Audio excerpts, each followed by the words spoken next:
আজকে আমার কিচেনে প্রথমবার অর্ডার এসেছিল জাফরানি পোলাও। আর জাফরানি পোলাও বানানো কিন্তু বাসন্তী পোলাও বানানোর থেকে অনেক সোজা আর অনেক তাড়াতাড়ি। তো রাধারানীর কৃপায় আজকে দেখো আমি বানিয়ে ফেললাম। আর তার সাথে ছিল সয়া চাপ। সয়া চাপটা এমন একটা কম্বো যার সাথে পোলাও, ফ্রাইড রাইস, বিরিয়ানি, জাফরানি পোলাও, বাদশাহী পোলাও, A to Z সব কিছুর সাথে যায়। আর এত সুন্দর একটা কম্বো, খেতেও অসাধারণ লাগে। তো রাধে রাধে, হরে কৃষ্ণা বন্ধুরা, সবাইকে জানাই শুভ দুপুরের অনেক শুভেচ্ছা।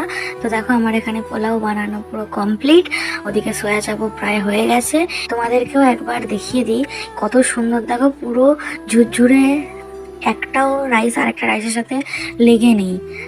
আমি নিজেই বানিয়েছি, আমি নিজেই আজকে অবাক যে এত সুন্দর একটা প্রসাদ বানাতে পেরেছি।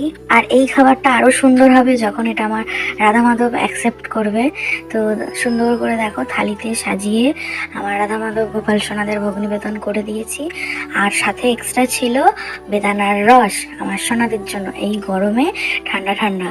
তো ভোগ নিবেদনের পরে আজকে এত গরম পড়েছে, সোনাদের একদম শৃঙ্গার করিনি, গরমে ওদেরও খুব কষ্ট হবে।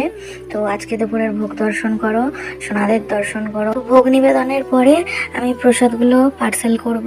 তোমরাও যদি এরকম সুন্দর সুন্দর প্রসাদ পেতে চাও অবশ্যই অর্ডার করতে পারো। ভাত ডালের থেকে যদি এমন মুখরোচক প্রসাদ হয় আমার বাবু খুব খুশি। আজকের ভিডিওটা যদি তোমাদের ভালো লাগে অবশ্যই যাওয়ার সময় একবার হরে কৃষ্ণা বলে যেও।